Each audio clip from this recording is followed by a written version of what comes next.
I realized that forgiveness isn't about the other person. It's about choosing not to let their mistakes define them forever. I found the letter in my mother's grave 3 years after she died. Not because I was looking for it. I was there to beg her forgiveness for the last cruel words I screamed at her face before she took her final breath. Words I can still taste like poison on my tongue. My name is Marcus, and I am 28 years old. I live in Lagos, in one of those cramped apartments where the walls are so thin you can hear your neighbor's heartbeat. I work as a security guard at a shopping mall, making just enough to keep myself alive but never enough to feel alive. But this story doesn't start with my job. It starts with betrayal so deep it cracked my entire world in half. You see, I had a brother. Not by blood but by choice. His name was David, and for 15 years, he was the only person who believed in me when I didn't believe in myself. We met in the slums where we both grew up, where fathers came home drunk and mothers worked 3 jobs just to put cassava and rice on the table. David's mother left him when he was 5. My father left mine when I was 3. We became each other's everything. While other boys dreamed of fast money and quick crime, David talked about escaping. Really escaping. He wanted to become a lawyer. I wanted to be a teacher. These dreams seemed impossible in a place where the government doesn't invest in schools and the rich don't care if the poor can read or write. But we made a promise under the mango tree near our street. We would get out, and we would never forget where we came from. My mother, Grace, she was the reason we believed it was possible. Grace worked as a cleaner in corporate offices, leaving before dawn and returning long after sunset. Her hands were rough like cracked leather, but they held us gently. She believed that education was the only escape route, the only key that no one could take away. She saved every kobo, every single naira, putting money aside for my school fees while working extra hours on weekends. Marcus, she used to tell me, rubbing my head while my homework lay scattered on our wooden table, your brain is your wealth. No one can steal that. And I listened. I studied harder than anyone I knew. I passed my exams with grades so high my teachers started noticing me. I got a partial scholarship to secondary school. Then another one. Then somehow, miraculously, a spot at university to study education. David got into law school. The day we both received our acceptance letters, my mother cried. Real tears. She held both of us close and whispered, "My sons made it. My sons are free." But freedom came with a price we didn't see coming. University was expensive. The scholarship covered tuition, but not accommodation, not books, not the costs of being a student in a city that swallows poor people whole. My mother worked even harder. She took on night shifts. She cleaned houses on Saturdays and Sundays. She became thinner, more tired, more fragile. I saw it happening, and I hated myself for not being able to stop it. One night, when I was in my 2nd year, she collapsed at work. The call came at 2 a.m. I was asleep in my hostel, and suddenly my world tilted. Stroke, they said. Critical, they said. Come now, they said. I ran to the hospital like my legs were on fire. When I saw her lying in that bed, connected to machines, looking smaller than I ever thought possible, something inside me broke. This strong woman who had sacrificed everything was suddenly powerless. I sat beside her and made a decision that would change everything. I would drop out of university. I was going to work, earn money, and take care of her. But David wouldn't allow it. No, he said firmly when I told him my plan. We were sitting outside the hospital at 4 a.m., the Lagos sky still dark, the streets still quiet. Grace didn't sacrifice for you to stop now. She sacrificed so you could keep going. She's dying, David. I can't just study while. She's not dying because you need to work. She's getting sick because she worked too hard for us. But you can honor that by finishing what she started. By becoming what she believed you could be. I wanted to argue, but David had already made up his mind. He started taking on extra jobs. He worked security at nightclubs, did legal research for small-time lawyers, tutored students, anything to make money. Within weeks, he had enough to cover my mother's medical bills. When I tried to thank him, he just smiled and said, "That's what brothers do." My mother recovered. Slowly, carefully, she came back. And I went back to school, carrying the weight of her sacrifice and David's loyalty like stones in my chest. I graduated 2 years later. The graduation ceremony was the proudest day of my life. My mother sat in the front row, still moving slowly, still healing, but glowing with pride. David was there too, wearing a smile so big it could light Lagos. I had made it. Against every odd, I had earned my degree. But here's the thing about pride. It can blind you. I got a teaching job at a private secondary school 3 months after graduation. Good pay for someone like me. Real money. Enough to finally breathe. Enough to start paying back what the universe owed me. Enough to help my mother rest. For a year, everything felt right. Then David finished law school, and I thought our story of rising together would continue. I imagined us both working in the city, becoming successful, maybe even opening a charity together to help kids like us. I had it all planned in my head. The day David got his job offer, he came to my apartment. His face was strange, not happy, not sad, but something complicated that I couldn't read. "We got the job," he said, sitting on my bed like the weight of the world was pushing him down. "That's amazing. Congratulations." I hugged him, but he didn't hug back. "There's something I need to tell you, Marcus.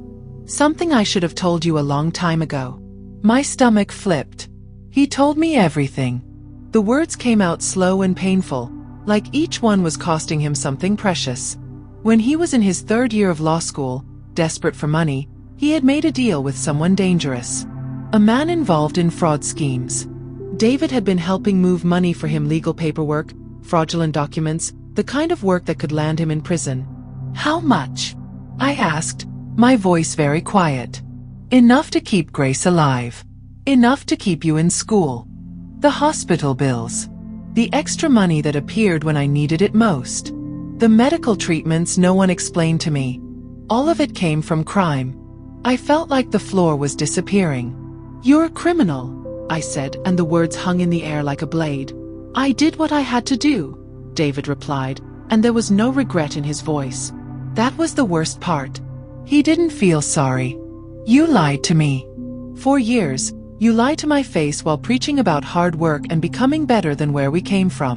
You became exactly what we said we'd never be." "I became free," David said quietly. "The scholarship wasn't enough. Your mother's wages weren't enough. The system doesn't give people like us choices, Marcus. It forces us to pick between our dignity and our survival. I picked survival." I threw him out of my apartment that night. I told him I didn't want to see his face again. I told him he was a fraud, that everything between us was a lie, that he had poisoned my achievement by funding it with stolen money. He left without fighting back. 3 weeks later, I went to see my mother. I needed to tell her the truth about where the money came from. I needed her to know that her son had compromised himself for us. She was in the kitchen, humming softly while stirring soup. She looked peaceful, finally rested, finally healthy. I opened my mouth to speak, but then she turned to me with such love in her eyes, and suddenly I was 5 years old again, small and needing her strength. "Mama, I need to tell you something." Before I could continue, she grabbed my face with both hands and pressed her forehead to mine. "I know, my son. David already told me. And I told him the same thing I'm going to tell you now. I don't care where the money came from. I care that both of my sons are alive. I care that you're in school. I care that David is studying to become a lawyer. Money is just money, but my sons are everything." But he broke the law. And I broke my body working 16-hour days. We all break something to survive, Marcus. The question is, will you break with him, or will you help put him back together? I didn't have an answer. That night, I sat alone in my apartment and realized something terrifying. I had spent so much time being angry at David for the lie that I never questioned why he felt he had to lie. The system had backed him into a corner and forced him to choose. And then I, his brother, judged him for choosing survival. I picked up my phone to call him, but the phone rang first. It was a hospital. David had been in a car accident. He was alive but unconscious. They needed family. I ran to that hospital like the ground was burning beneath my feet. I found him bandaged and broken in a private room that I would later realize he must have paid for with blood money. For 3 days, he lay there without waking up. On the 4th day, I sat beside his bed and told him everything. I told him how angry I was. I told him how betrayed I felt. And then I told him something else. I told him I understood. I told him that I finally saw the trap we had both been born into. I told him that running away and judging him had been easier than facing the truth. That our system was designed to break people like us. But we didn't have to stay broken. David's eyes opened that morning. When he saw me, tears rolled down his face. He couldn't speak, his jaw was wired shut, but he grabbed my hand with what little strength he had. I made him a promise. I would help him leave the criminal world. I would help him start over. Not because he deserved punishment, but because he deserved freedom. He squeezed my hand. That squeeze said everything. The 3 months after David left the hospital were the hardest I've ever lived. He was terrified. Not of the pain, not of the injuries that would take months to heal, but of the people he worked for. When you steal from people like that, when you try to leave the game, there are consequences. David had become a liability, a loose end that needed tying up. "You have to run," he told me one night, his words still slurred from the pain medication and the wired jaw that would eventually have to be surgically replaced. "I'm not leaving you," I said. "You're not thinking straight. These people, they're not jokes, Marcus. They're organized. They're dangerous." But I had already made my decision. 4 years, David had sacrificed for me. Now it was my turn. I went to the law firm where David had gotten his job offer. The partner was a woman named Amelia, sharp and intimidating. Exactly the type of person who could either destroy us or save us. I told her everything. Every crime, every lie, every corner David had cut. I thought she would throw me out. Instead, she listened. When I finished talking, Amelia sat back in her chair and told me something I never expected to hear. She had known David was involved in fraud. Not the specifics, but she had investigated him before offering him the job. She had done it because she recognized someone very much like herself, a person who had been born in scarcity and had learned to survive by bending rules. The difference, she said, is whether you have the capacity to transform. Most people don't. David apparently does, because he came to me and told the truth 6 months ago. He said he wanted out. He said he wanted a real life. Then why didn't you help him before? The question came out like an accusation. Because I was testing him, Amelia said simply. I wanted to see if he would choose the hard road or go back to what was easy. The accident confirmed he was serious. Amelia made a phone call that afternoon. She called someone high up in law enforcement, someone she knew personally, someone with the power to make deals. She negotiated a path for David. Voluntary testimony in exchange for immunity. Not a perfect solution, there would be investigation, interviews, legal complexity, but a way forward that didn't end in prison. When I told David what Amelia had arranged, he wept for an hour straight. But the hardest part was still ahead. David had to testify against his former employers. This wasn't like the movies. It wasn't quick or clean or dramatic. It was slow, painful, and required him to relive every moment of moral compromise he'd ever made. And through all of it, there were threats. People came to our door at night. David's apartment was broken into.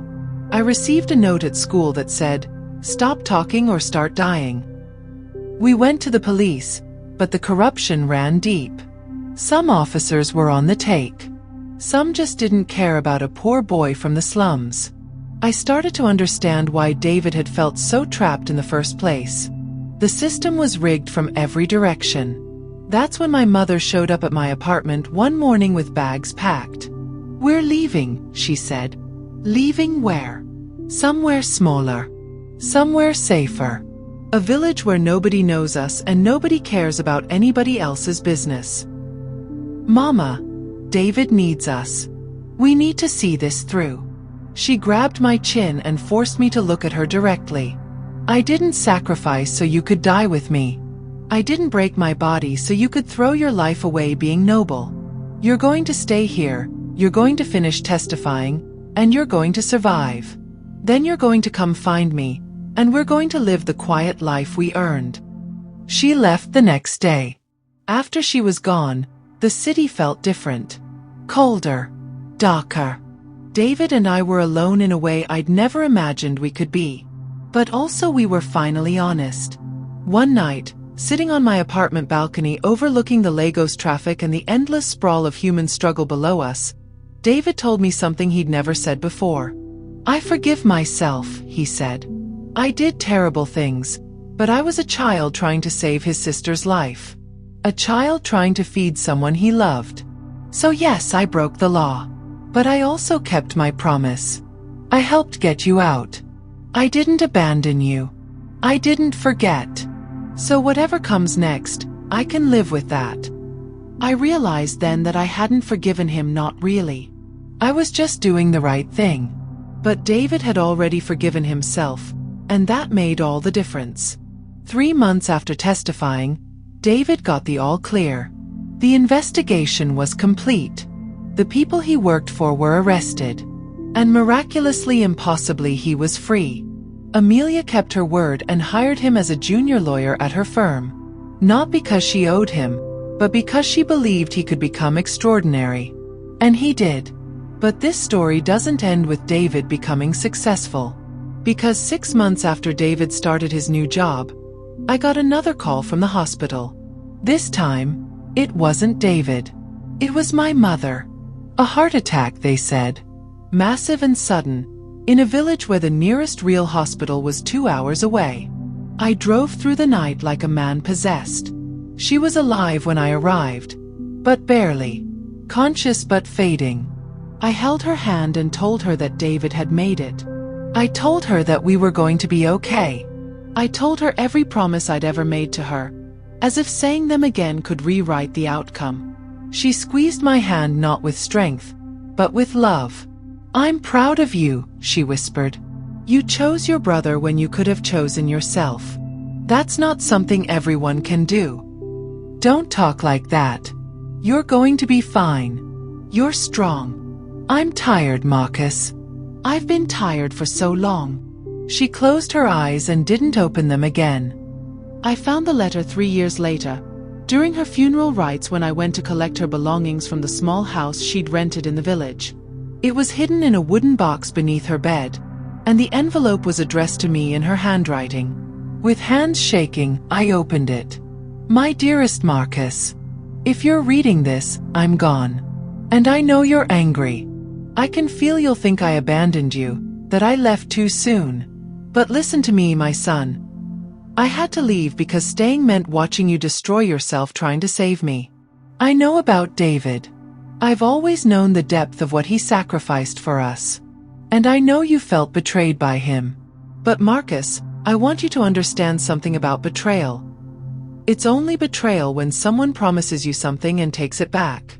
David never promised you a perfect brother. He promised you loyalty, and he kept that promise every single day. What he did to survive wasn't right, but it wasn't wrong either. It was human.